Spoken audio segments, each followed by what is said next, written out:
Então, nessa aula a gente vai falar sobre os medidores elétricos. A gente tem o amperímetro, que é o aparelho com a função de medir a intensidade da corrente elétrica. Ele tem como galvanômetro o mais comum, utilizando-se do efeito magnético da corrente elétrica para realizar a medida, né? Eficiente para correntes de baixa intensidade. Ele deve ser ligado em série com o circuito. A gente tem o voltímetro, que é o aparelho com função de medir tensão elétrica entre dois pontos do circuito.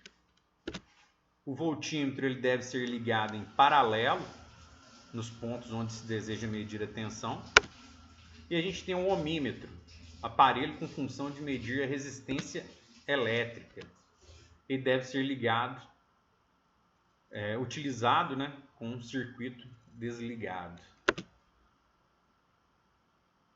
Hoje a gente tem no mercado aí para comprar o multímetro, né, que ele tem multifunções, ele faz a função tanto de amperímetro, voltímetro, como de ohmímetro.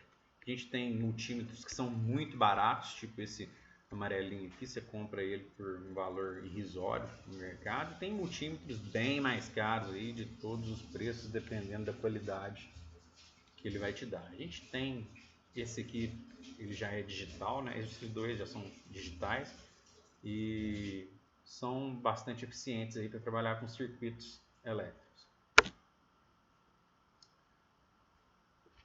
E aí a gente tem aí uma simulação do FET quadrado novamente. Vamos aprender a usar o voltímetro e o amperímetro.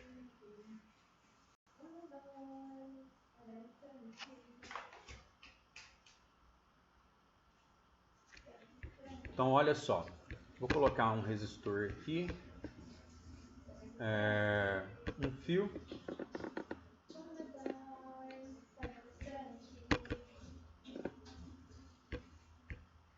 E vou colocar uma bateria aqui. Vou ligar essa bateria aqui.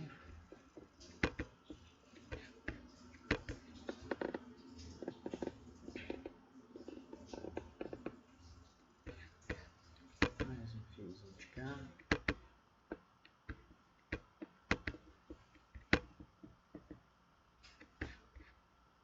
Mais um fiozinho de cá.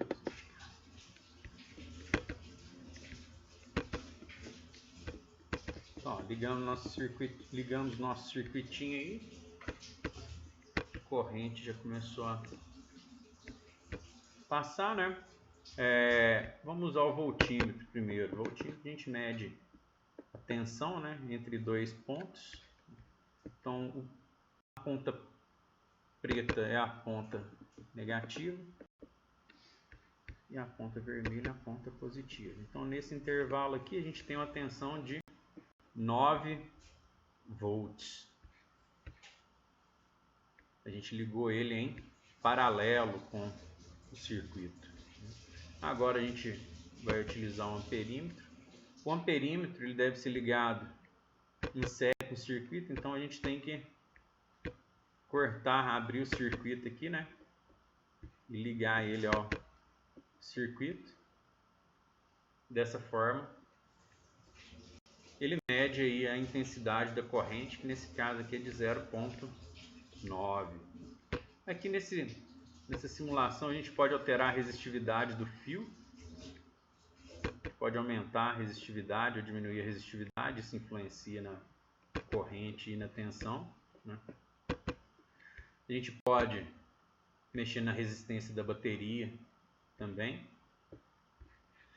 Pode ver o sentido convencional da corrente elétrica. E a gente pode aumentar aí, ó, a resistência do resistor, né? Aumentando a resistência do resistor,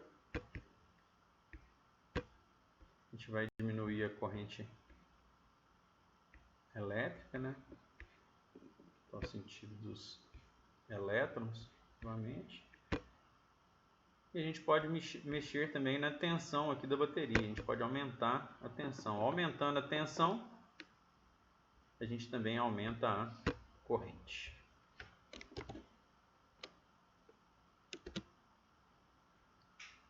vamos falar sobre a ponte de Whetstone. Quando a gente tem 4 resistores numa ponte, que é essa aqui, esses resistores 1, 2, 3 e 4. Se a gente conhece o valor de 3 resistores, a gente pode definir o quarto, né? Colocando um galvanômetro, tá aqui, ó. Galvanômetro mede corrente, né? Entre C e D, e ele medir uma corrente elétrica nula. Se eu colocar um galvanômetro aqui entre C e D e a corrente do galvanômetro for nula, sabemos que a DDP entre eles é zero. Então a tensão nesses dois pontos, entre esses dois pontos, é zero. Então o potencial em C e o potencial em D é o mesmo. Então a gente pode fazer o seguinte: I1 vezes R1 igual a I2 vezes R2. I1 vezes R2 igual a I2 vezes R2. Assim a gente tem que R1 sobre R3 é igual a R2 sobre R4. E aí a gente, sabendo o valor de 3, a gente define o valor do quarto resistor. Outros elementos de um circuito, a gente tem o fusível. Na realidade a gente tem muitos elementos, vou apresentar alguns aqui, né? Tem por objetivo de proteger o circuito de oscilações de correntes. Ele é constituído de materiais com baixo ponto de fusão, como o chumbo e o estanho, e funde-se quando percorrido por correntes superiores às que o circuito suporta e interrompem a passagem de corrente, não deixando que outros elementos do circuito se estraguem. E a gente tem o disjuntor. O disjuntor são chaves magnéticas utilizadas em quadros de distribuição elétrica.